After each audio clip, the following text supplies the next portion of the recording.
1000 രൂപയുടെ 18 മാസ തവണകളും സ്കീം 2-ൽ 2000 രൂപയുടെ 15 മാസ തവണകളുമാണുള്ളത്. ഓരോ മാസവും നറുക്കെടുപ്പ്. വിജയികൾ തുടർന്ന് പണമടയ്ക്കേണ്ടതില്ല. Anupama gold gallery, golden diamond, Edavanna, Thiruvali, Othayi.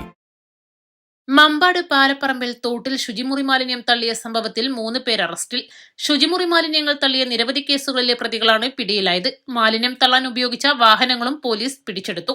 Vadapuram Palaparambil ചാലിയാറിന്റെ കൈവഴിയായ കുതിരപ്പുഴയിലേക്കൊഴുകുന്ന തോട്ടിൽ ശുചിമുറി മാലിന്യം തള്ളിയ സംഭവത്തിലാണ് പ്രതികൾ പിടിയിലായത്.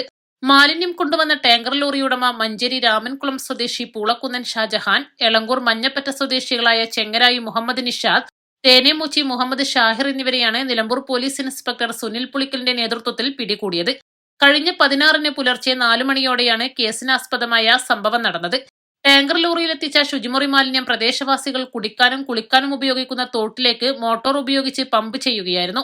ദുർഗന്ധം കാരണം ആളുകൾക്ക് വഴി നടക്കാൻ പറ്റാത്ത അവസ്ഥയായിരുന്നു. തുടർന്ന് പഞ്ചായത്ത് അംഗം സീന ചന്ദ്രന്റെ പരാതിയിൽ നിലമ്പൂർ പോലീസ് കേസ് രജിസ്റ്റർ ചെയ്ത് അന്വേഷണം നടത്തി വരികയായിരുന്നു. പൊതുസ്ഥലത്ത് മാലിന്യം തള്ളുന്നത് തടയാനായി നിലമ്പൂർ നഗരസഭ സ്ഥാപിച്ച CCTV ക്യാമറ പരിശോധിച്ചും സമാന കുറ്റകൃത്യത്തിൽ ഉൾപ്പെട്ടവരെ കേന്ദ്രീകരിച്ചും നടത്തിയ അന്വേഷണത്തിലാണ് പ്രതികളെക്കുറിച്ച് സൂചന ലഭിച്ചത്. കാറിൽ വന്ന് പരിസരം നിരീക്ഷിച്ചതിനു ശേഷം ആളുകളുടെ സാന്നിധ്യമില്ലെങ്കിൽ പുറകെ വരുന്ന ടാങ്കർ ലോറിയിൽ നിന്ന് മാലിന്യം തട്ടുകയാണ് ചെയ്യുന്നത്. ടാങ്കർ ലോറിയും കാറും കസ്റ്റഡിയിലെടുത്തിട്ടുണ്ട്. സമാന കുറ്റകൃത്യത്തിന് പ്രതികൾക്കെതിരെ ചേവായൂർ, ഏലത്തൂർ, അരീക്കോട്, നിലമ്പൂർ, എടവണ്ണ പോലീസ് സ്റ്റേഷനുകളിലും കേസുണ്ട്. SI Ratheesh, CPO P Anas, DANSAF അംഗങ്ങളായ അഭിലാഷ് കൈപ്പിനി, ടി നിബിൻ ദാസ്, ജിയോ ജേക്കബ് എന്നിവരടങ്ങിയ സംഘമാണ് അന്വേഷണം നടത്തിയത്. East live, Nilambur.